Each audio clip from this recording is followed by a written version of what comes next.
अभी तक आपने सुना, मैं नहीं आऊँगी, कभी नहीं। वसुंधरा ने पीछे मुड़ के देख के उसे बोला। ऋषि रुका और मुस्कुरा के बोला, आप आएंगी, वादा है।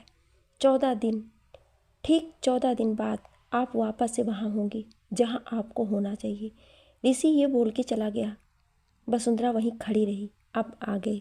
ऋषि जा चुका था पर छोड़ गया था वसुंधरा को सोचने के लिए। वसुंधरा नीचे आई और आके ईशान के पास लेट गई।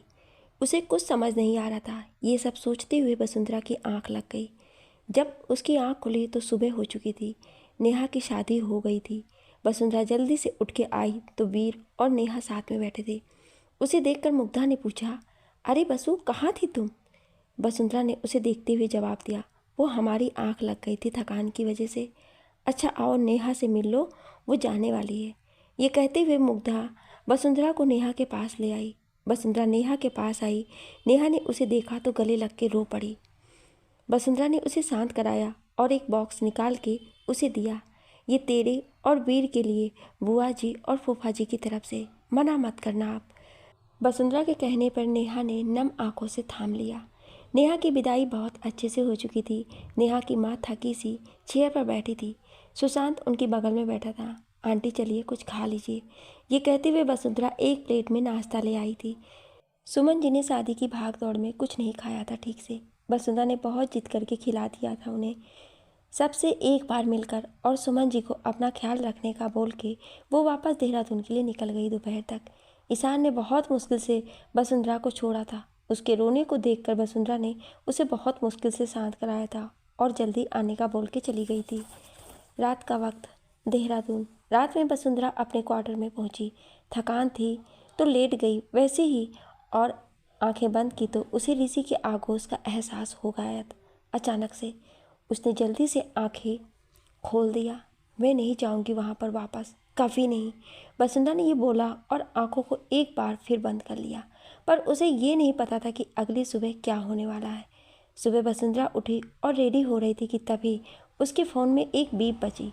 उसने फ़ोन उठा के देखा तो अर्जेंट मीटिंग का मैसेज था। उसने नाश्ता भी नहीं किया और उसने बस बालों को समेट के जूड़ा बना लिया और कानों में छोटे छोटे मोती की बूंदें पहन लिया और साड़ी के पल्लू को पिन अप कर वो बैग लेके बाहर आ गई। क्वार्टर को लॉक कर वो जल्दी जल्दी हॉस्पिटल आई। उसे देखकर वरुण ने अपना डॉक्टर वाला कोट पहनते हुए कहा, हेलो बसु, आ गई तुम? चलो मीटिंग हॉल में सबको बुलाया गया है। उसका कॉलर ख़राब था तो बसु ने आगे बढ़ के ठीक कर दिया। थैंक यू बसु, चलो अब जल्दी, वरुण ने बोला और दोनों साथ में मीटिंग रूम की तरफ बढ़ गए। वरुण ने दरवाज़ा खोला तो बसु को पहले अंदर जाने दिया और बाद में खुद अंदर आ गया। बाकी सब वहीं थे। गुड मॉर्निंग बसु, ये कहते हुए संगीता ने उसे सेकेंड रो में आने का इशारा किया।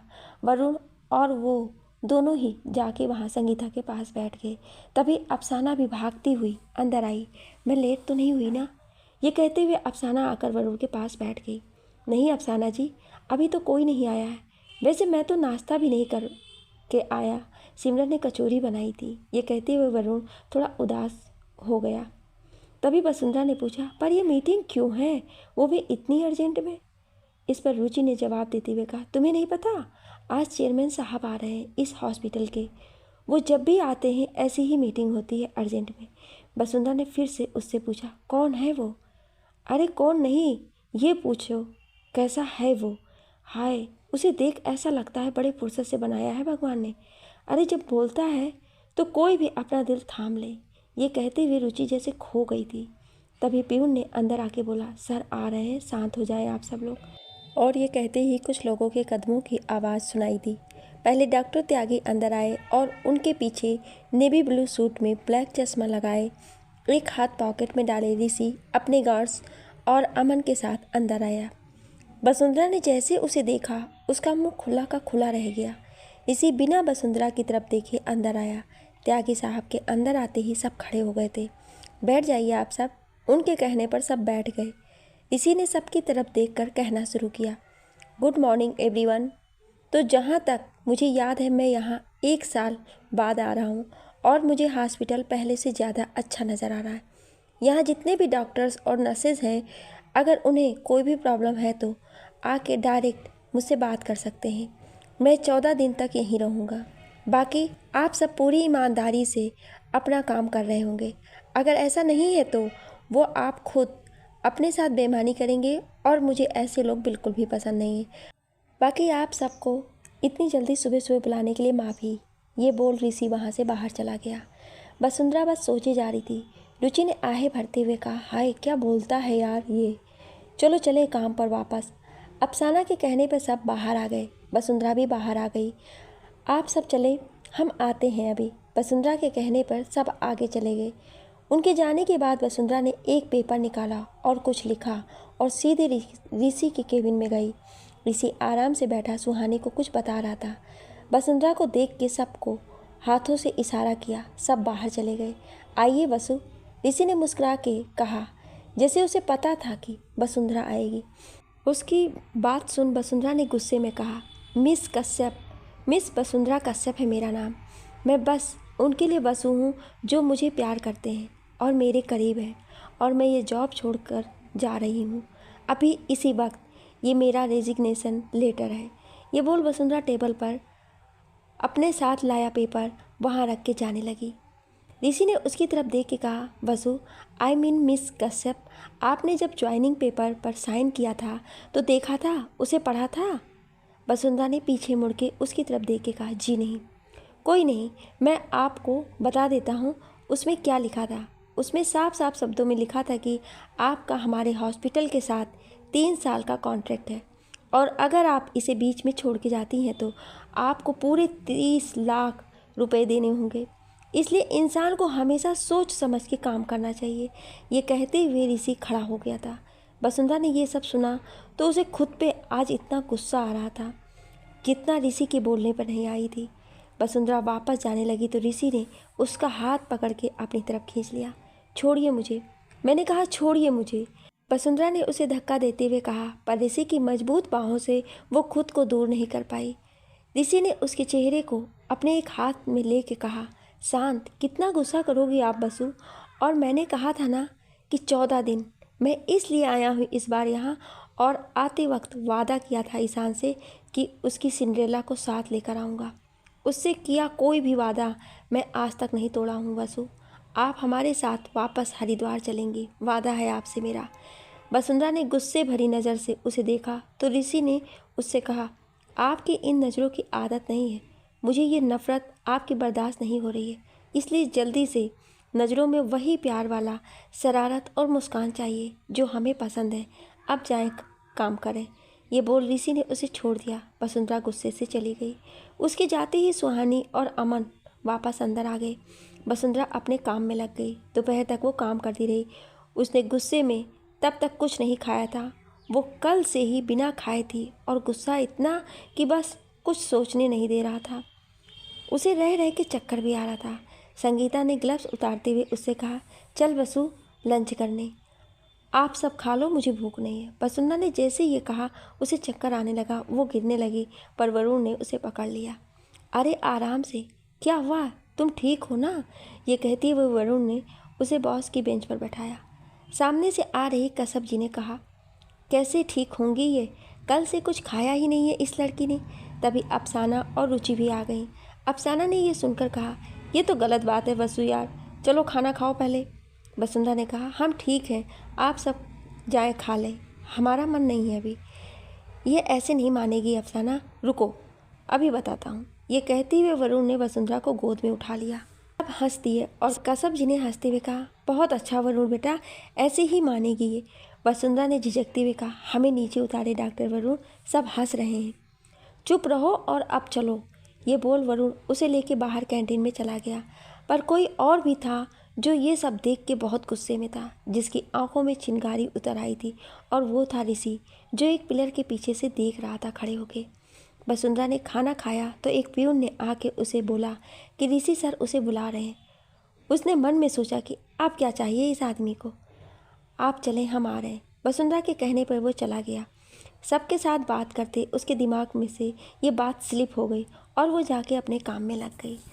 रात तक वो काम करती रही और शिफ्ट ख़त्म होते ही सब चले गए और नाइट शिफ्ट आ गई। उन्हें सब समझा के वसुंधरा भी जाने के लिए बैग उठा के हॉस्पिटल के क्वार्टर की तरफ आ गई। क्वार्टर के पास पहुंचकर उसने देखा कसब जी और त्यागी जी खाना खा के साथ में टहल रहे थे। वसुंधरा उन दोनों को देख के मुस्कुरा दी और अपने क्वार्टर की तरफ बढ़ गई। वो अंदर आई और दरवाज़ा बंद कर दिया और जैसे हाथ बढ़ाया लाइट के स्विच पर, तभी उसके हाथ को पकड़ के किसी ने खींच लिया। इधर कसब जी को याद आया कि उन्होंने वसुंधरा के लिए खीर बनाया था और वो देना भूल गई। वो जल्दी से अंदर गई लेने। दूसरी तरफ वसुंधरा ने बाहर से आते चांद की रोशनी में ऋषि के चेहरे को देख के बोला, आप यहाँ क्या कर रहे हैं? ऋषि ने उसको पकड़ के कहा, मैंने बुलाया था आपको, आप आई नहीं। वसुंधरा ने खुद को छुड़ाने की कोशिश करते हुए कहा, मैं भूल गई थी। ऋषि ने उसे और पास लाते हुए कहा, इसलिए याद दिलाने आया हूँ कि अगली बार ये ना हो। मुझे ये बात बिल्कुल बर्दाश्त नहीं होती कि कोई मेरी बात ना माने। वसुंधरा ने उसकी बाहों में इस बार शांत खड़े हुए पूछा, क्यों आए हैं आप यहाँ? ऋषि ने उसकी आंखों में देखते हुए कहा, बताया तो है आपको, मैं आपको ले जाने आया हूँ। वसुंधरा ने उसकी आंखों में देख के फिर सवाल किया, कितनी लड़कियों को ऐसे लेने आए हैं आप, आज तक जो आपके यहाँ काम करती थी? इस बार ऋषि खामोश था। उसे शांत देख वसुंधरा ने वापस कहा, बोलिए, मुझसे पहले कितनी लड़कियों को आप लेने आए हैं? लड़कियों को छोड़ो, कितने लोगों को लेने आए हैं ऐसे, यही बता दें आप। जहाँ तक मैंने आपके बारे में जाना है, आप तो एक पत्थर दिल सख्त इंसान हैं, जिस पर किसी के होने या ना होने का कोई फ़र्क नहीं पड़ता है। तो आज मेरे चले आने से क्यों फ़र्क पड़ रहा है, बोलिए सर। उसके इन सवालों पर ऋषि उसे गुस्से में छोड़ के चला गया। वसुंधरा ने दरवाज़ा बंद कर लिया और अंदर कमरे में आ गई और लेट गई। इधर जब ऋषि बाहर आया और जाने लगा तो कसब जी ने उसे आवाज़ दी, ऋषि बेटा। उनकी आवाज़ सुन ऋषि रुक गया। ऋषि ने उनके पास आते हुए कहा, कैसी हैं आप? अच्छी हूँ। इस बार हमसे मिलने नहीं आए तुम, क्यों? कसब जी ने उसकी तरफ देखते हुए कहा, माफ़ कर दीजिए, हम थोड़ा व्यस्त थे। ऋषि ने कहा, आओ इधर बैठो। कसब जी ने क्वार्टर की सीढ़ियों पर बैठते हुए कहा, अभी मुझे कुछ काम है, मैं कल मिलता हूँ आपसे। ये बोल के ऋषि जाने लगा तो पीछे से कसब जी ने बोला, सवाल के जवाब खोजने जा रहे हो जो बसु ने किए?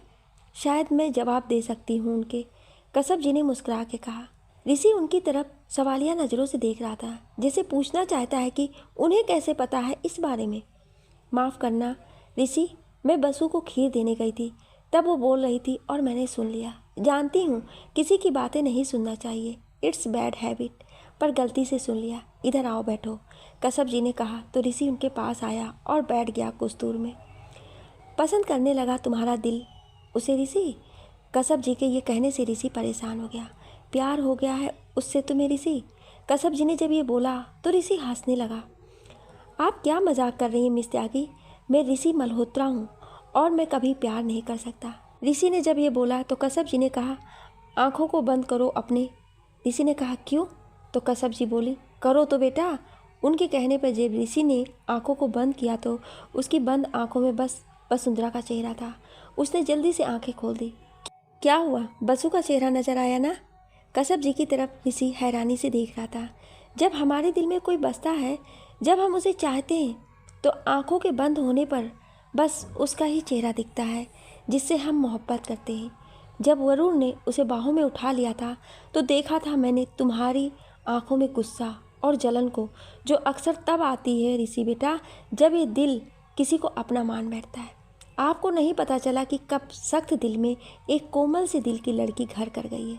तुम यहाँ इसलिए आए हो क्योंकि तुम उसके बिना अब नहीं रह पा रहे थे। कसब जी की बातों से ऋषि को घबराहट होने लगी थी। वो उठ गया। मैं चलता हूँ मिस त्यागी, रात बहुत हो गई है, ठंड भी बढ़ गई है, आपको सो जाना चाहिए। ऋषि ने बोलकर लंबे लंबे कदमों के साथ वहाँ से चला गया। मानोगे तुम भी इस बात को, बहुत जल्दी ऋषि। कसब जी भी ये बोल के अंदर चली गई। ऋषि आया और गाड़ी की चाबी लेकर गाड़ी खुद लेके चला गया। उसके दिमाग में कसब जी की बातें चल रही थी। वो देहरादून की घुमावदार सड़कों पर जितनी तेज़ गाड़ी चला सकता था चला रहा था कि तभी सामने से आता ट्रक जो उसके सामने आ गया। ऋषि ने देखा तो वो शॉक्ड हो गया और एक जोर की आवाज़ टकराने की। ऋषि की गाड़ी जाकर एक पेड़ से टकरा गई। उसके सर पर चोट आई थी जिससे वो बेहोश हो गया था। उसकी गाड़ी का हॉर्न बज रहा था जिससे कुछ लोग इकट्ठा हो गए थे। हटिए सब। अमन गार्ड्स के साथ सारी भीड़ को हटा के ऋषि की गाड़ी के पास आया। उसने देखा तो परेशान हो गया। जल्दी से गाड़ी का दरवाज़ा खोला और उसे बाहर निकाला। वो गाड़ी तक ले गया। जल्दी गाड़ी हॉस्पिटल ले चलो और वहाँ डॉक्टर को फ़ोन करो कि वो रेडी रहें, हम आ रहे हैं। अमन ने ऋषि को गाड़ी में लेटाते हुए कहा। ड्राइवर के पास आके अमन बैठ गया। दूसरी तरफ वसुंधरा बहुत बेचैन सी लॉन में घूम रही थी। तभी कसब जी आई घबराते हुए। बसु, उनकी तबीयत खराब हो गई है, प्लीज़ तुम जल्दी चलो। वो इतना बोलते हुए रो दी थी। क्या हुआ मिस त्यागी? वसुंधरा ने उनके हाथों को पकड़ के बोला। तुम चलो बस। कसब जी ने बोला तो वसुंधरा उनके साथ गई। वहाँ जाके देखा तो त्यागी जी को अस्थमा अटैक आया था। ओ गॉड, इन्हें तो आप घबराएं मत। वसुंधरा ने यह कह के हॉस्पिटल में फ़ोन किया और सारा सामान मंगा लिया। यही क्वार्टर में वसुंधरा ने उन्हें नेबुलाइजेशन थेरेपी दी।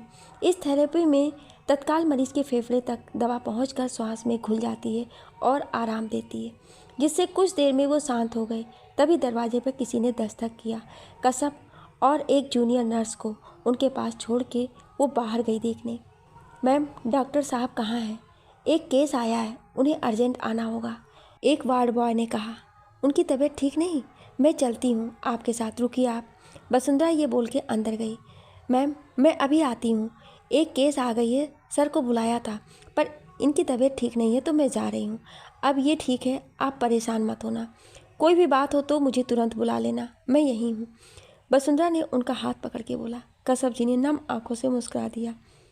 वसुंधरा अपने क्वार्टर में गई और अपनी शॉल लेकर बाहर आई और हॉस्पिटल की तरफ बढ़ गई। क्या हुआ, किसका केस है? वसुंधरा ने अपने बालों का जूड़ा बनाते हुए कहा। जी, ऋषि सर का एक्सीडेंट हो गया।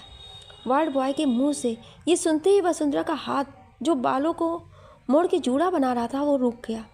क्या बोला आपने? वसुंधरा ने हैरानी से पूछा। वो इतना कह के जल्दी से भाग के इमरजेंसी रूम में पहुंची। वहाँ ऋषि को देख के उसका दिल धक्क से रह गया।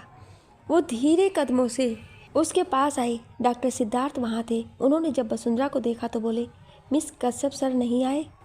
उनके पूछने पर वसुंधरा ने कोई जवाब नहीं दिया। मिस कश्यप, मैं आपसे पूछ रहा हूँ, उन्होंने थोड़ा ज़ोर से बोला तो वो चौंक के बोली। जी सर, वो उनकी तबीयत ठीक नहीं है, उन्हें अस्थमा का अटैक आया था अभी, इसीलिए मुझे आना पड़ा, उसने बोला और ऋषि को देखने लगी जिसके सर पर चोट आई थी और खून बह रहा था। डॉक्टर उस खून को साफ कर रहे थे। उसने खुद को संभाल के अपना काम करना शुरू किया। कुछ देर में ऋषि की चोट पर पट्टी कर उसे रूम में शिफ्ट कर दिया। वसुंधरा, आप रुक जाएंगी अगर आपको कोई प्रॉब्लम ना हो तो, क्योंकि सारे नर्स और वार्ड बॉय भी काम में लगे हैं।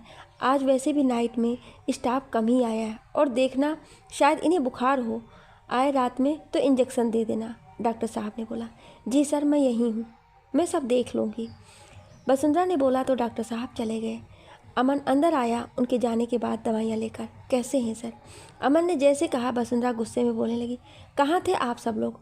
वैसे तो बहुत इनके पीछे पीछे लगे रहते हैं आप सब लोग, कभी इन्हें अकेले नहीं छोड़ते हैं, तो आज कैसे छोड़ दिया आपने अकेले इन्हें? कैसे अकेले गाड़ी लेकर ये चले गए? कहाँ थे आप सब लोग? अगर आज कुछ हो जाता तो कौन जिम्मेदार होता? क्या कहते आप भाभी से, ईशान से कि क्या हुआ इन्हें? कहाँ से वापस लेकर देते इन्हें अगर कुछ हो गया होता तो? बोलिए। अमन उसे खड़ा हुए देख रहा था हैरानी से। वसुंधरा को गुस्सा करते अमन ने कभी नहीं देखा था, पर आज वो ऐसे उसे देख से हैरानी हो रही थी। वसुंधरा ने ऋषि के कंबल को ठीक करते हुए कहा, ठीक है, अब ये सुबह तक होश आ जाएगा, मैं हूँ इनके पास। अमन ने कुछ नहीं बोला। उसने दवाइयों का पैकेट वहीं पास में टेबल पर रख दिया और चला गया। वसुंधरा वहीं पास रखे काउच पर बैठ गई। ऋषि लेटा हुआ था। रात और गहरा रही थी और ठंड भी बढ़ गई थी। वसुंधरा ने उठ के ऋषि के माथे पर हाथ रख के देखा कि उसे बुखार तो नहीं हुआ। ऋषि को हल्का हल्का बुखार हो आया था। उसने इंजेक्शन लेकर जैसे हाथ बढ़ाया लगाने के लिए तो उसका हाथ कांप गया। उसके दर्द को महसूस करके जब वो नहीं लगा पाई उसे इंजेक्शन, तो उसने बाहर आवाज़ दी, एक नर्स को बुलाया और उसे इंजेक्शन लगाने को बोला।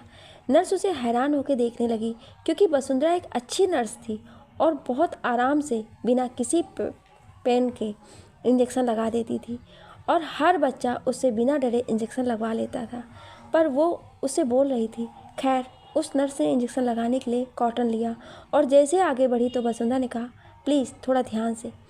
वसुंधरा ने ऐसे डरते हुए कहा जैसे उसे इंजेक्शन लगने वाला है। नर्स मुस्कुरा दी और इंजेक्शन लगा के मुस्कुराते हुए चली गई। वसुंधरा आई और वापस काउच पर बैठ गई। ना जाने उसे कब नींद आ गई यूं ही बैठे हुए। सुबह का वक्त, देहरादून। वसुंधरा काउच पर सो रही थी। उसके बाल खुले हुए थे। ऋषि को होश आया तो उसने बगल में नज़रें घुमाई तो वसुंधरा सो रही थी। उसे देखते हुए ऋषि ने मन में कहा, क्या इतनी भी खूबसूरत कभी कोई सुबह हो सकती है? वसुंधरा जब हिली तो ऋषि ने आंखों को फिर से बंद कर लिया। वसुंधरा की आंखें खुली तो देखा सुबह हो गई थी। वो काउच से उठी और बालों का जूड़ा कर लिया। ऋषि के पास आई तो देखा वो सो रहा था। उसने उसके माथे को छू के देखा और हाथ की नब्ज को भी चेक किया। ऋषि नॉर्मल था। उसने जाके रूम के पर्दे हटा दिए।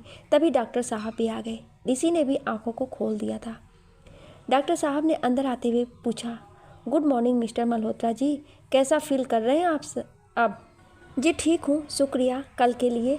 ये कहते हुए ऋषि उठ के बैठ गया। वसुंधरा वहीं साइड में खड़ी थी। डॉक्टर ने ऋषि को चेक किया और उससे बोले, अब आप ठीक हैं, पर चोट अभी गहरी है तो ख्याल रखना होगा आपको। रोज़ ड्रेसिंग करानी होगी और दवा प्रॉपर तरीके से लेना होगा और कुछ दिन रेस्ट भी। डॉक्टर साहब ने वसुंधरा को देखते हुए कहा, मिस कश्यप, आप चाहें तो आज की छुट्टी कर सकती हैं। आपने पूरी रात यहाँ काम किया है। मुझे लगता है आपको भी रेस्ट की ज़रूरत है। इस बात पर ऋषि वसुंधरा की तरफ देखने लगा। वसुंधरा ने उससे कहा, नहीं सर, मैं ठीक हूँ, बस कुछ देर के लिए मुझे जाना है। मैं बस अभी आ जाऊँगी। जैसी आपकी मर्जी मिस कश्यप, आप जाएं।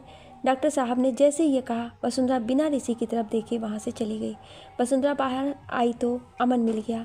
रात के बर्ताव के लिए वो शर्मिंदा थी। उसने अमन से सॉरी बोला। अमन ने मुस्कुरा के उसे कुछ याद नहीं है ये बोल के अंदर ऋषि के पास चला गया। वसुंधरा भी मुस्कुरा के क्वार्टर की तरफ बढ़ गई। वो पहले त्यागी जी के पास गई उनसे मिलने। अंदर आके देखा तो त्यागी जी काफ़ी अच्छे लग रहे थे। वो अब ठीक थे। त्यागी जी ने उसे देखकर मुस्कुरा के कहा, गुड मॉर्निंग वसु, और कल के लिए शुक्रिया। शुक्रिया किस बात का? ये तो मेरा फ़र्ज़ था सर। वसुंधरा ने उनके पास आते हुए कहा। उसने उनका बीपी चेक किया, वो नॉर्मल था। हाँ सब ठीक है अब, और कोई लापरवाही नहीं होनी चाहिए अब, और आज रेस्ट करें, कल से आना आप हॉस्पिटल। वसुंधरा ने ऑर्डर देते हुए कहा। मैं तुम्हारा बास हूँ या तुम मेरी बसु? त्यागी जी ने बोला। फ़िलहाल तो आप हमारे पेशेंट हैं तो आपको मेरी बात माननी होगी। वसुंधरा ने मुस्कुरा के कहा। बिल्कुल ठीक कहा आपने वसु, इनके साथ ऐसे ही रहना सख्त। कश्यप जी चाय ले आई थी सबके लिए। लो चाय पी लो, पूरी रात हॉस्पिटल में रहना पड़ा है आपको, आज थक गई होंगी। कश्यप जी ने चाय देते हुए कहा। क्या हुआ था वसु कल? डॉक्टर साहब ने पूछा चाय का कप लेते हुए। वसुंधरा ने उन्हें सब बताया और ये भी बताया कि मिस्टर ऋषि भी ठीक है। कश्यप जी बस वसुंधरा को देख रही थी, उसके चेहरे पर बताते हुए दर्द, घबराहट और ऋषि के ठीक होने की बात करते वक्त सुकून। चलो अच्छा है, सब ठीक है तो, त्यागी जी ने बोला। वसुंधरा चाय पी के चली गई।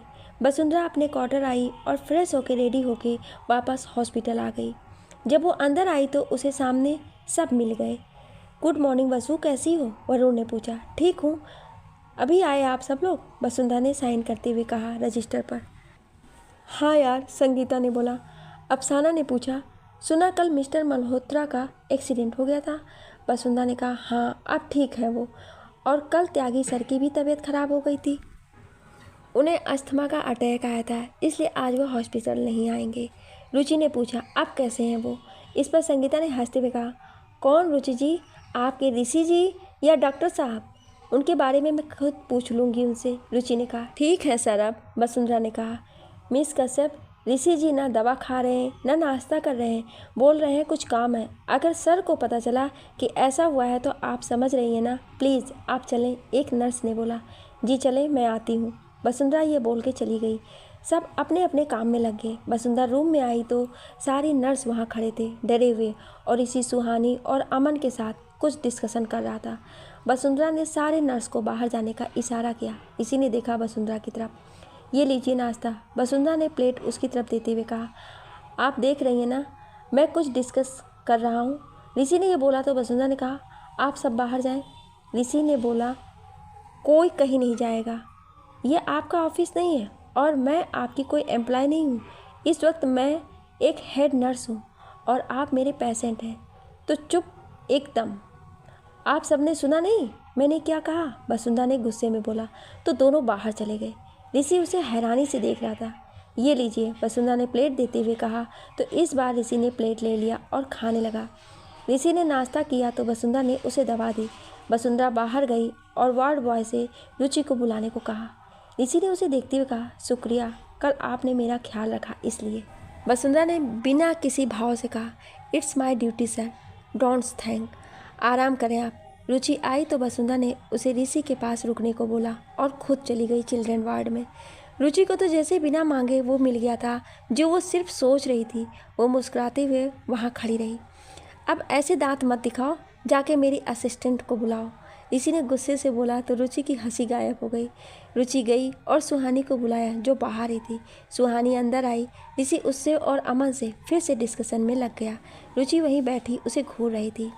दोपहर तक वसुंधरा काम करती रही। उसने हाथ में बंधी घड़ी देखी और नर्स को बोल के ऋषि के कमरे की तरफ बढ़ गई। रूम में आई तो देखा रुचि घूर के ऋषि को ही देख रही थी। उसके अंदर आने पर इस बार खुद सब उठ के चले गए। रुचि कैसे हैं ये अब? ये कहते हुए वसुंधरा अंदर आ गई। रुचि ने खोए हुए कहा, बहुत हैंडसम। रुचि जरा ख्यालों की दुनिया से बाहर आओ, हकीकत की दुनिया में। ये कहते हुए वसुंधरा ने ऋषि की नब्ज चेक की। आप ठीक हैं, कल आपको डिस्चार्ज मिल जाएगा, पर रोज़ आके पट्टी करा लें। वसुंधरा ने ऋषि की तरफ बिना देखे कहा। वसुंधरा ने रुचि को देख के कहा, रुचि लंच करा दीजिए इन्हें और उसके बाद दवा भी दे देना। रुचि ने हाँ में सिर हिला दिया। अरे वसु और रुचि, लंच करने नहीं आ रहे हो आप सब? वरुण ने कहा गेट खोल के। वरुण को देख के ऋषि को बहुत गुस्सा आया। बस अभी आती हूँ, आप चलें, वसुंधरा ने कहा तो वरुण चला गया। रुचि इन्हें लंच करा के दवा दे के आ जाओ तुम भी। वसुंधरा ये बोल के जाने लगी तो ऋषि ने अपने सर पर हाथ रख के जोर से कहा, आह। ये सुनते ही वसुंधरा भाग के आई और उसे पकड़ के पूछा, क्या हुआ? ऋषि ने नाटक करते हुए कहा, सर में हल्का दर्द है। रुचि आप जाओ खा लो, हम इन्हें देख लेते हैं, वसुंधरा ने कहा तो रुचि मुस्कुरा के चली गई। नाटक बंद कीजिए सर, शर्म नहीं आती झूठ बोलते हुए? वसुंधरा ने गुस्से में बोला। ऋषि ने उसके हाथ को पकड़ के बिस्तर पर खींच लिया। वो ऋषि के सीने पर आकर गिर गई। वसुंधरा ने ऋषि का हाथ अपने कमर से हटाते हुए कहा, क्या कर रहे हैं आप? छोड़िए मुझे। नहीं। ऋषि ने उसे कस के पकड़ते हुए कहा, सर कोई आ जाएगा, प्लीज़ मुझे छोड़िए। वसुंधरा ने खुद को छुड़ाते हुए कहा। ऋषि ने उसके चेहरे को पकड़ के कहा, आने दो, मुझे फ़र्क नहीं पड़ता। पर मुझे फ़र्क पड़ता है, छोड़िए मुझे। वसुंधरा ने कहा। ये कहा ही था कि तभी अफसाना गेट खोल के अंदर आ गई। उसने जब वसुंधरा को ऐसे देखा तो उसकी आंखें फैल गईं। जरा संभाल के मिस कश्यप, आप मुझे ठीक करने आई हैं या खुद गिर के टूटने? अगर ऐसी गिरती रही तो हॉस्पिटल आपको कोई छुट्टी नहीं देगा जो आप सोच रही हैं। जाइए, जाके अपना काम करें। ऋषि ने अफसाना को देख लिया था, इसलिए उसने बात पलट दी और उसकी बात सुनकर वसुंधरा नचले झुका के खड़ी हो गई। अफसाना ने वसुंधरा को देखकर पूछा, बसु तू ठीक तो है ना? हाँ, ये बोलकर वसुंधरा बाहर आ गई। अफसाना भी उसके साथ बाहर आ गई। ऋषि मुस्कुरा रहा था। रात तक वसुंधरा काम करती रही पर ऋषि के कमरे में नहीं गई। रात के शिफ्ट के डॉक्टर और नर्स आए तो डे शिफ्ट के सारे डॉक्टर नर्स चले गए। वसुंधरा भी जाने को हुई तो वार्ड बॉय ने कहा, मैम डॉक्टर साहब बुला रहे हैं आपको। वसुंधरा डॉक्टर सिद्धार्थ की केबिन में चली गई। सर आपने बुलाया? ये कहते हुए वसुंधरा अंदर आ गई। हाँ मिस कश्यप, सॉरी, माफ़ करना, पर आज भी आपको मिस्टर मल्होत्रा की देखभाल करनी होगी। मैंने उनसे बोला था कि तुम कल से काम कर रही हो, पर वो नहीं माने। सॉरी अगेन, पर आज भी आपको। डॉक्टर सिद्धार्थ बोलते बोलते रुक गए। कोई बात नहीं सर, आई अंडरस्टैंड। वसुंधरा ये बोल के चली गई। वो ऋषि के रूम में आई तो वो कुछ काम कर रहा था। वसुंधरा को देख के लगता था कि वो बहुत थकी हुई है। वसुंधरा आई और चुपचाप काउच पर बैठ गई। उसने अपने जुड़े बने बालों को हल्का सा ढीला कर दिया। सर भारी हो गया था उसका। ऋषि अपने काम में वैसे ही लगा था। तभी तेज हवा के कारण खिड़की खुल गई। शायद तूफान आया था। खिड़की के दरवाजे आवाज़ करने लगे। वसुंधरा ने उठ के खिड़की बंद करना चाहा, पर शायद तूफान ज़्यादा तेज़ था, इसलिए उसकी आंखों में धूल भरने लगा। तभी उसे अपने हाथ पर किसी और के हाथ का एहसास हुआ। उसने हल्के से आंखों को खोल के देखा तो ऋषि बहुत करीब खड़ा था उसके पास। ऋषि ने उसकी तरफ देखा तो उसके सारे बाल हवा से उड़ के उसके चेहरे पर आ रहे थे, जिससे उसका चेहरा काफ़ी छुप जाता था, कभी दिखने लगता था। दोनों एक दूसरे की आंखों में खो गए थे। तभी बिजली कड़कने की आवाज़ से दोनों का ध्यान टूटा। वसुंधरा दूर हट गई। ऋषि ने खिड़की बंद की। वसुंधरा ने अपने बालों को ठीक किया और वापस जूड़ा बनाने लगी। ऋषि ने उसके हाथ को पकड़ के करीब आके उसके कानों में कहा, अच्छे लगते हैं मुझे तुम्हारे खुले बाल। ऋषि के सांसों को वो अपने कानों पर और गर्दन पर महसूस कर रही थी। उसके दिल की धड़कन सामान से तेज थी। वसुंधरा दूर हटने लगी तो ऋषि ने उसे पीछे से पकड़ लिया। वसुंधरा उसकी छुअन से जैसे बर्फ हो गई थी। ऋषि ने उसे और करीब लाते हुए कहा, तुमने मुझसे कुछ सवाल किए थे कल, आज कुछ सवाल मैं भी करता हूँ तुमसे। वसुंधरा ने ऋषि के हाथ को हटाने की कोशिश करी, पर उसकी छुअन ने सारी हिम्मत जैसे छीन ली थी उससे। ऋषि ने उसका चेहरा अपनी तरफ करते हुए कहा, क्यों वसु, जब हम आपकी तरफ कदम बढ़ाते हैं तो आप खुद के कदमों को पीछे खींच लेती हैं। क्यों मेरे करीब आने से ये नज़र झुक जाती है? क्यों आपकी धड़कनें इतनी तेज़ हो जाती हैं कि उसकी आवाज़ मुझे यहाँ तक सुनाई देती है? क्यों मेरे छूने से काँप जाती हैं आप? क्यों आप कल डर गईं?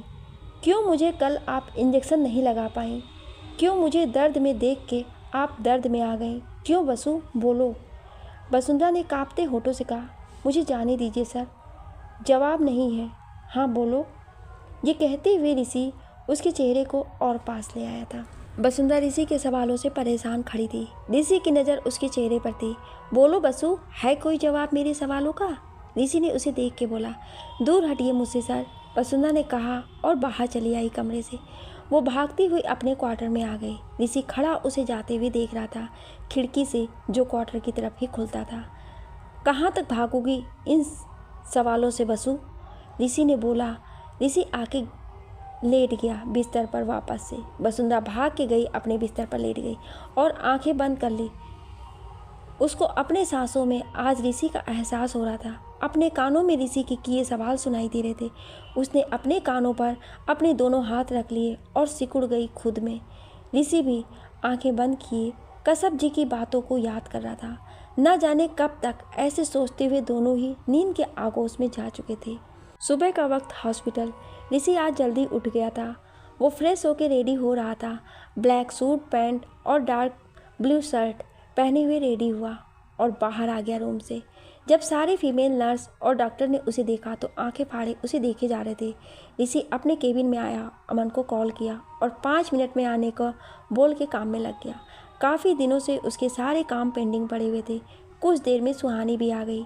दूसरी तरफ वसुंधरा ने खुद को ये समझा लिया कि उसे कोई फ़र्क नहीं पड़ता ऋषि के रहने या ना रहने से। वो भी रेडी हुई, पीली सी सिंपल सी साड़ी, उस पर रेड कलर की छोटी सी बिंदी भी, भीगे गीले बाल जिसे साइड से पिन लगा रखा था उसने। वो रेडी होकर मुस्कुरा के निकली तो बाहर आते ही उसे डॉक्टर त्यागी मिल गए जो हॉस्पिटल ही जा रहे थे। वसुंधरा भी उनके साथ आ गई। वो आई और सबको गुड मॉर्निंग विश कर अपने काम में लग गई। उसके चेहरे पर खुशी थी। वो चिल्ड्रन वार्ड में चली आई जहां वरुण सभी बच्चों को चेक कर रहा था। पहले से ही वसुंधरा को देख उसकी आंखें फैल गई। वसु, क्या चाहती हो आज सारा मेल स्टाफ बिना काम करे रह जाए? वरुण की इस बात पर वसुंधरा उसे हैरानी होकर देखने लगी। वसुंधरा ने कहा, मतलब डॉक्टर साहब, हम कुछ समझे नहीं जी, इतनी कयामत लग रही हैं आप, क्या चाहती हैं आप आज? वरुण ने मुस्कुरा के बोला। वसुंधरा ने हल्के से शर्मा के कहा, क्या आप भी? अच्छा जाओ, पहले मिस्टर मल्होत्रा की ड्रेसिंग कराओ, वरुण ने कहा। वसुंधरा बिना कुछ बोले चली गई। ऋषि बैठा अपने केबिन में सुहानी और कुछ लोगों के साथ कुछ डिस्कस कर रहा था हॉस्पिटल को लेकर। उसे देख के लग रहा था कि मैटर काफ़ी सीरियस था। वसुंधरा ने नॉक किया। एस कम इन। ऋषि ने डिस्कशन के बीच में रुक के बोला और वापस डिस्कशन में लग गया। वसुंधरा गेट खोल के फास्ट एड लिए अंदर आई। उसे देख ऋषि की नज़र थम गई उस पर। सर, ड्रेसिंग करनी थी आपकी, वसुंधरा ने नज़रें नीचे करके बोला। हाँ, ऋषि ने खुद को संभाल के बस इतना ही कहा। सुहानी सबको बाहर चलने को बोल के खुद भी उनके साथ बाहर चली गई। वसुंधरा ऋषि की चेयर के पास आई और ऋषि के माथे पर लगी पट्टी को कट कर उसे उतारने लगी। ऋषि उसको गीले बालों से आती खुशबू को महसूस कर रहा था अपनी सांसों में। वसुंधरा ने पट्टी हटा के कॉटन हटाया तो ऋषि को हल्का सा टिस मच गया। सॉरी, वसुंधरा ने बोला तो ऋषि ने उसकी तरफ देखा जिस पे ऋषि के दर्द का असर वसुंधरा के चेहरे पर साफ नजर आ रहा था। उसने चोट को साफ किया और वापस पट्टी बांध दी। वसुंधरा ने वापस फास्ट एड बॉक्स उठा लिया और जाने लगी तो ऋषि ने उससे कहा, चाय मसाले वाली 1 कप मुझे चाहिए। वसुंधरा मुड़ी और उसकी तरफ देख के बोली, चाय यहाँ मिल नहीं सकती और कैंटीन की चाय आपको पसंद नहीं आएगी। बाकी और कुछ चाहिए तो फ़ोन करके मंगवा लें, मुझे काम है, मैं चलती हूँ। वसुंधरा ये बोल के चली गई और ऋषि उसे मुस्कुराते हुए देख रहा था। वसुंधरा के जाने के बाद सब वापस अंदर आ गए। ऋषि अपने काम में लग गया। करीब 1 घंटे बाद एक पियून आया, हाथ में ट्रे थी। सर, उसने गेट खोल के बोला। जी आइए, ऋषि ने कहा। वो अंदर आया और ट्रे नीचे रख दिया। ऋषि ने देखा कि चाय था सबके लिए। पियून ने चाय दिया सबके सामने और ट्रे लेकर चला गया। जैसे ही ऋषि ने सौसर के साथ कप उठाया तो उसकी खुशबू से मुस्कुरा उठा। उसे पता चल गया था कि चाय वसुंधरा ने बनाया है। उसने कप उठाया तो उसके नीचे एक पेपर था। ऋषि ने सबकी नज़रें बचा के उस पेपर को उठा लिया था और चाय पीने लगा। कुछ घंटों में मीटिंग ख़त्म हुई गई थी। ऋषि ने सबके जाने के बाद उस पेपर को खोला। हर बात पर जिद अच्छी नहीं होती है सर। ऋषि ने पढ़ा तो मुस्कुरा दिया। उसने एक पेपर लिया, मुस्कुराते हुए कुछ लिखा। सुहानी को बुला के उसने वसुंधरा को देने को बोल दिया और वो वापस से फाइलों को देखने लगा। सुहानी गई और वसुंधरा को दे आई पेपर। वसुंधरा ने खोल के देखा तो लिखा था, जिद अगर खूबसूरत हो तो कर लेना चाहिए वसु। ऋषि की बात पढ़ के उसे गुस्सा आया। उसने पेपर उठा के गुस्से में कोट की जेब में डाल लिया और काम में लग गई अपने। 12 दिन तक दोनों के बीच में खट्टी मीठी तकरार चलता रहा। ऋषि को भी इतना काम था कि वो ज़्यादा वक्त हॉस्पिटल के मेंटेनेंस की चर्चा कर और उसके स्ट्रक्चर को थोड़ा चेंज कराने से लेकर कुछ नए इक्विपमेंट के लिए सीनियर डॉक्टरों से डिस्कस करता रहा। वसुंधरा को भी वक्त नहीं था क्योंकि इस बार ठंड की वजह से बहुत मरीज एडमिट हो रहे थे और उन सबको देखने में उसका सारा वक्त चला जाता था। पर कहीं ना कहीं ऋषि के सवाल उसे परेशान कर रहे थे। 13वां दिन था। ऋषि की भी चोट अब ठीक हो गई थी। ऋषि किसी मीटिंग के लिए देहरादून के एक होटल में गया था। आज देहरादून का मौसम बहुत कुछ अलग ही रूख लिया था। रह रहे कि सुबह से हवाएं और बादल थे। वसुंधरा और बाकी सबको सर उठाने की फुर्सत नहीं थी। शाम तक वो काम करती रही। जब वो चिल्ड्रन वार्ड में आई तो वरुण और बाकी सब भी वहीं थे। वसुंधरा ने अंदर आते हुए कहा, ओहो, तो सब यहीं हैं आज? अफसाना ने कहा, हाँ यार, थक गए थे तो सोचा क्यों ना बच्चों के पास आ जाएं, थोड़ा अच्छा लगेगा। वरुण भैया चलो कुछ खेलते हैं ना, एक प्यारी नन्ही सी लड़की ने कहा जो वहाँ एडमिट थी। वरुण ने सोचते हुए कहा, क्या खेलें पर? तभी बादलों ने जोर से आवाज़ की और तेज़ बारिश शुरू हो गई। वरुण ने उठ के सारी खिड़की खोल दी। तो बच्चे कुछ सुनोगे? वरुण ने मुस्कुरा के बोला। तो सारे बच्चे खुश हो गए। वरुण ने गुनगुनाते हुए कोट उतार दिया अपना। बाकी सब भी वहीं बैठ गए। वसुंधरा वहीं खड़ी मुस्कुरा रही थी। वो धीरे से गई और उस नन्ही लड़की के पास उसके बिस्तर पर बैठ गई, उसे गोद में लेके।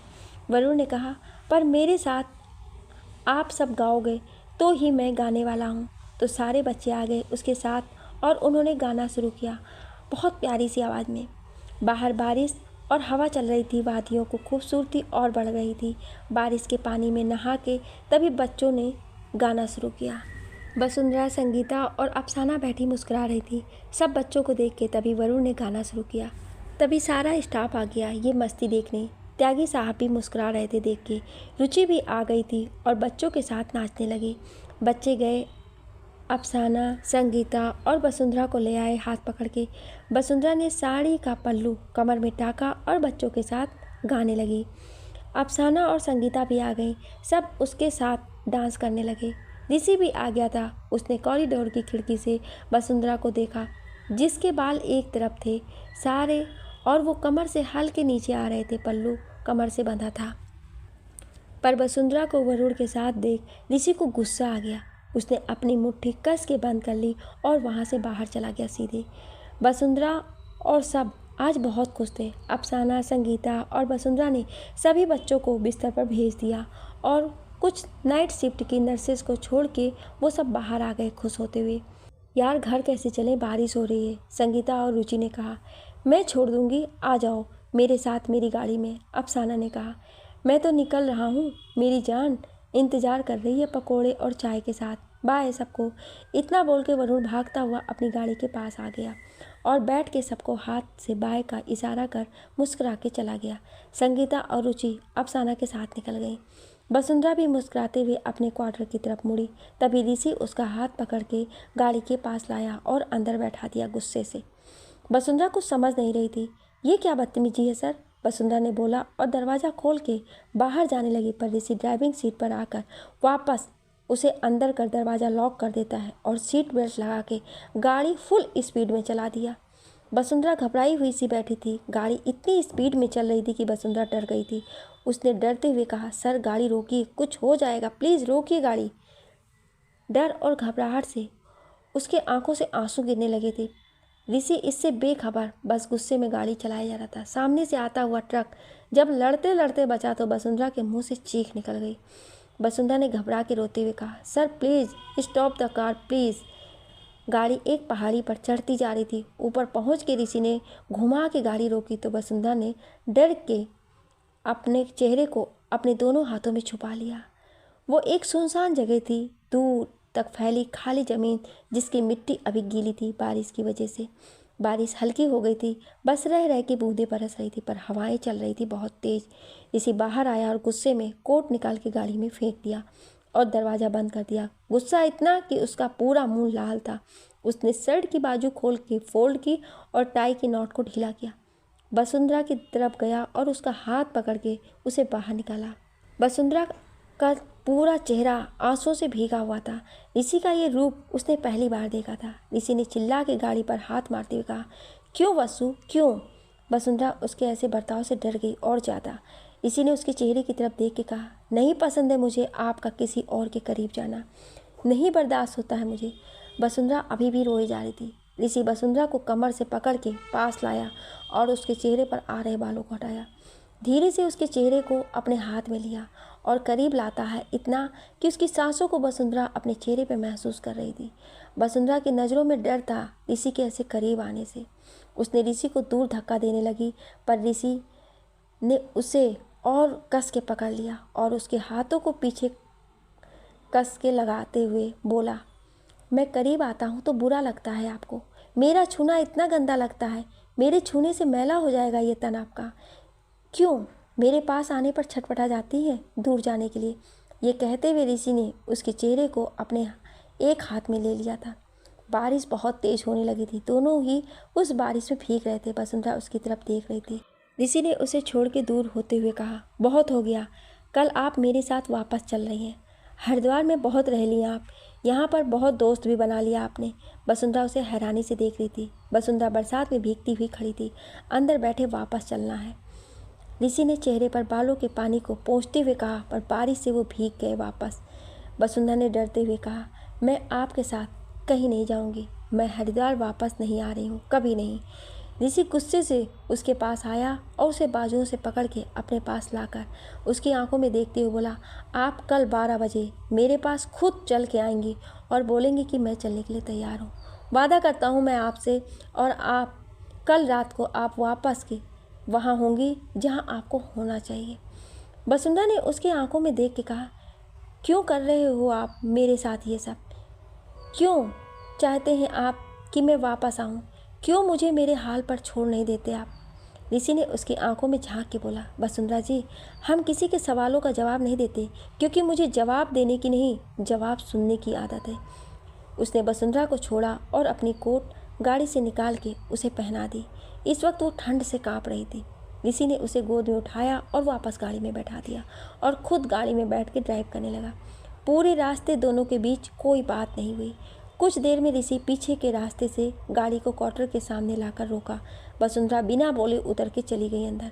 ऋषि भी गाड़ी मोड़ के वापस अपने पर्सनल क्वार्टर की तरफ चल दिया। वसुंधरा अंदर आई, कुछ देर ऐसे ही रोती रही, फिर उठ के गई, चेंज किया और दवा लेके लेट गई। भीगने से वो बीमार हो गई थी। ना जाने कब दवा के असर से उसे नींद आ गई। ऋषि अपने क्वार्टर पहुंचा तो अमन उसी का वेट कर रहा था। सर कहाँ थे आप, और ये भीग कैसे गए? अमन ने उससे पूछा।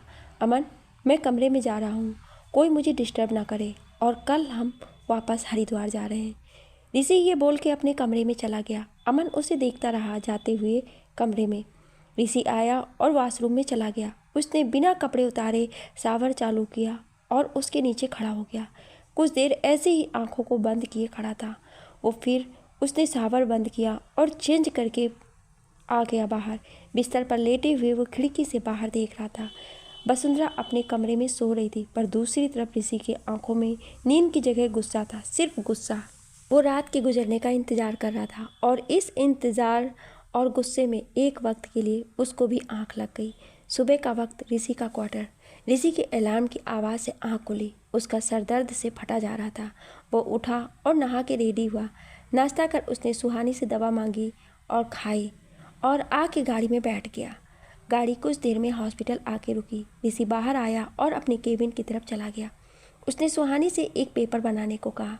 ऋषि ने उसे डिक्टेट किया और सुहानी जाके उसे टाइप कर लाई। ऋषि ने अपने साइन किए और त्यागी जी के पास भेज दिया। ऋषि बैठा सबके आने का वेट कर रहा था। उसने सर चेयर से लगाया और अपने पीछे खुली खिड़की की तरफ मुंह करके आंख बंद कर ली। धीरे धीरे सारा डे शिफ्ट का स्टाफ आया। वसुंधरा अभी नहीं आई थी। ऋषि उसी का वेट कर रहा था। 10 बजने को आया था पर वसुंधरा अभी तक हॉस्पिटल नहीं आई थी। अफसाना ने उसे फ़ोन किया तो दूसरी तरफ फ़ोन उठा। बसु आई नहीं अभी तक, क्या हुआ, ठीक तो है ना आप? अफसाना ने पूछा। वसुंधरा ने बैग लेते हुए कहा, हाँ अफसाना ठीक है, बस आ रहे हैं, वो आँख लग गई थी हमारी, बस रेडी हो गए हैं, निकल रहे हैं। ओके आ जाओ। अफसाना ने कह के फ़ोन रख दिया। वसुंधरा भी जल्दी जल्दी हॉस्पिटल आई। उसको देख के लग रहा था कि उसकी तबीयत अभी भी ख़राब है। उसने जैसे साइन किया, एक पियोन आके बोला, मैडम डॉक्टर त्यागी आपको बुला रहे हैं। पियोन ये बोल के चला गया। वसुंधरा त्यागी जी की केबिन की तरफ चली गई। वसुंधरा ने गेट खोल के बोला, मैं आई कम इन सर? त्यागी जी थोड़ा मायूस होकर बोले, हाँ बसु आओ। वसुंधरा अंदर आई और सामने रखे चेयर पर बैठ गई। बसु तुम्हारा ट्रांसफ़र किया जा रहा है हरिद्वार। आप ऋषि जी के साथ उनकी पर्सनल केयर टेकर की तरह जा रही हैं। त्यागी जी ने उसके सामने एक लिफाफा दिया। वसुंधरा ने वो लिफाफा खोला और उसमें रखा पेपर निकाल के पढ़ा। उसे गुस्सा आ रहा था। तो आप जाने की तैयारी करो, 12 बजे सर के साथ निकलना है आपको, त्यागी जी ने कहा। वसुंधरा उठ के चली गई। उसने अपने कदम सीधे ऋषि की केबिन की तरफ बढ़ा दिया। क्या है ये सर?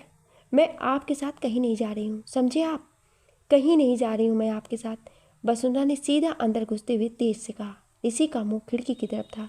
वसुंधरा ये बोल के पेपर फाड़ के उसके ऑफिस में फेंक देती है और जाने लगती है। वसुंधरा जी, उसे फाड़ के कुछ नहीं होगा, वैसे एक और है। ऋषि चेयर से उठा, हाथ में लिफाफा लेके दिखाया उसकी तरफ मुड़ के।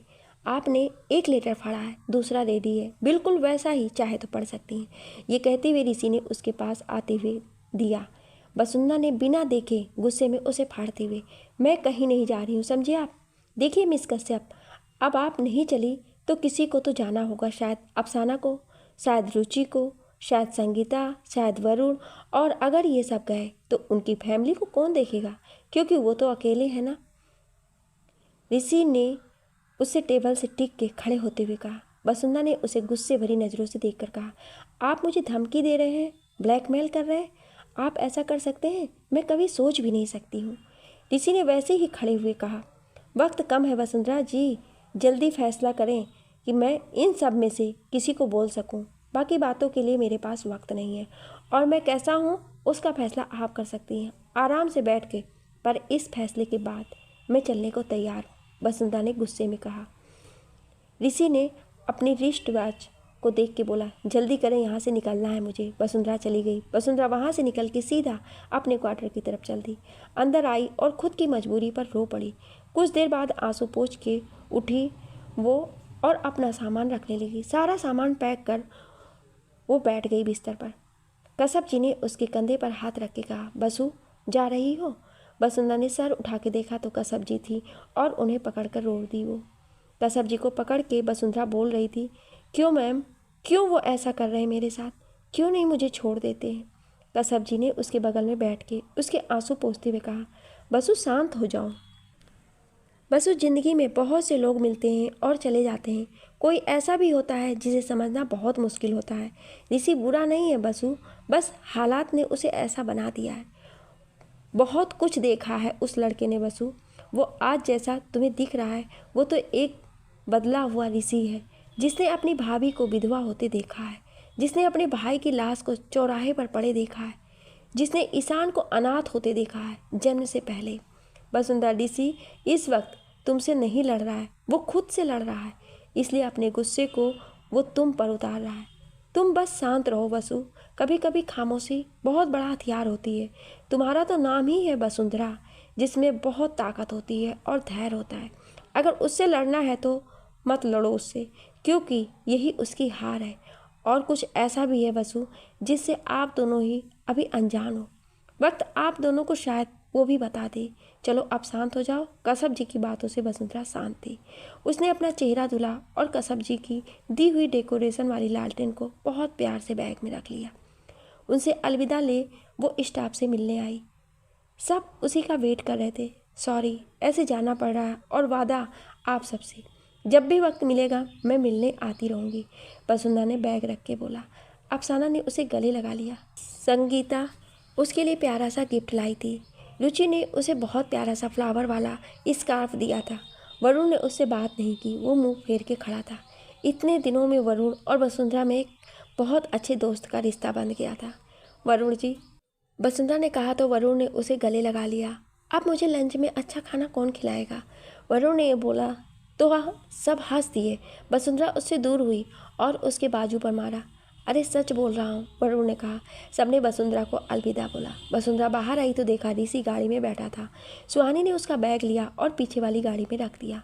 वो भी पीछे वाली गाड़ी की तरफ बढ़ी तो सुहानी ने बोला, मैम आपको सर की गाड़ी में आना है। सुहानी की बात सुन के वसुंधरा ने बिना किसी बहस के जाके ऋषि की गाड़ी में उसके साथ बैठ गई, क्योंकि आगे अमन बैठा था। वसुंधरा फिर चल दी एक बार वापिस हरिद्वार, पर शायद इस बार हमेशा के लिए वसुंधरा की तबीयत ठीक नहीं थी, तो उसने गाड़ी की विंडो से सर लगा लिया और कुछ देर में उसकी आंख लग गई। ऋषि उसे सोते हुए देख रहा था। शाम का वक्त, वसुंधरा अभी तक सो रही है। ऋषि अपने लैपटॉप पर काम कर रहा था। सर कुछ देर यहाँ रुक जाएं, अमन ने बोला। ऋषि ने लैपटॉप को बंद करते हुए कहा, हाँ ठीक है। गाड़ी एक ढाबे पर रुकी। चारों तरफ बहुत अच्छा नज़ारा था। ऋषि ने देखा वसुंधरा अभी भी सो रही थी। वसुंधरा उठी। ऋषि ने बिना छुए उसे बोला, पर वसुंधरा नहीं उठी। बाहर खड़ी सुहानी से ऋषि ने कहा, सुहानी उठाओ इन्हें। मैम उठें, कुछ खा लें, सुहानी ने बोला तो वसुंधरा कसमसा के उठी। आपको तो बुखार है मैम। सुहानी के मुंह से ये सुनते ही ऋषि ने उसके सर पर जल्दी से हाथ लगा के देखा। वसुंधरा का माथा बहुत गर्म था। वसुंधरा ने उसके हाथ को हटाते हुए कहा, मैं ठीक हूँ सर। सुहानी जी, आप मेरे लिए एक बिस्किट का पैकेट ले आएंगी प्लीज़, वसुंधरा ने कहा तो सुहानी चली गई। वसुंधरा धीरे से दरवाज़ा खोल गाड़ी का और बाहर उतरने लगी।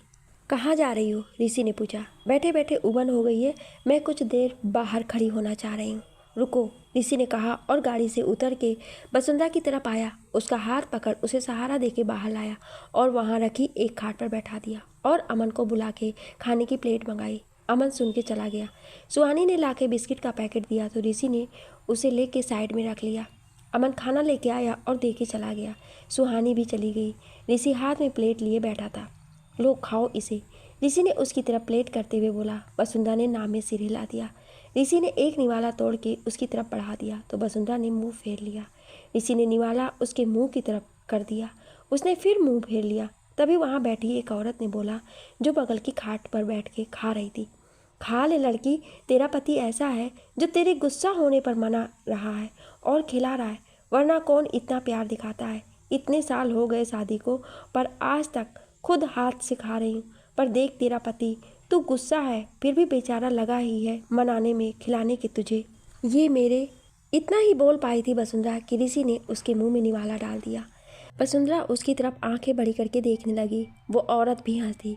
वसुंधरा ने फिर कुछ नहीं बोला और चुपचाप खाने लगी। तभी बंजारों की एक टोली गाने लगी। सब उनकी तरफ देखने लगे। वसुंधरा और ऋषि भी उनकी तरफ देखने लगे।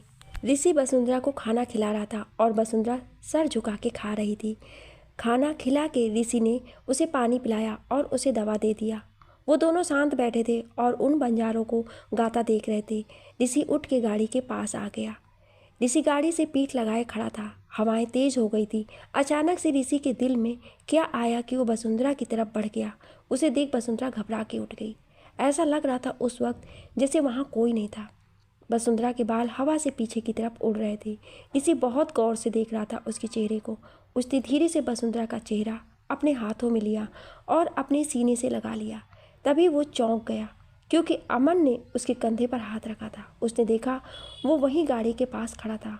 वो सोच रहा था वो सिर्फ उसका ख्याल था। अब वसुंधरा ठीक थी। उसके चेहरे पर मुस्कुराहट थी, प्यारी सी। ऋषि खड़ा होके अमन जो चाय लेकर आया था वो पी रहा था, गाड़ी से पीठ टिका के। वसुंधरा और ऋषि दोनों गाड़ी में बैठे और गाड़ी हरिद्वार के रास्ते पर फिर चल पड़ी। वसुंधरा खुद को शॉल में सिकोड़े हुए बैठी थी। ऋषि उसे बीच बीच में देख लेता था। कुछ देर बाद गाड़ी वसुंधरा के उसी घर के सामने रुकी जहाँ से वो एक दिन चली गई थी। वसुंधरा बिना बोले नीचे उतर गई। सुहानी ने उसे लाके बैग दिया और एक चाबी। वसुंधरा समझ गई कि वो घर की चाबी है। वसुंधरा बैग लेकर बिना ऋषि की तरफ देखे चली गई। जब तक वो अंदर नहीं गई तब तक सारी गाड़ियाँ ऐसे ही खड़ी रहीं। फिर उसके जाते ही सारी गाड़ियाँ भी चली गई। ऋषि के दिल में कुछ सुकून था, पर वो अभी भी कसब जी की बात को झुठला रहा था।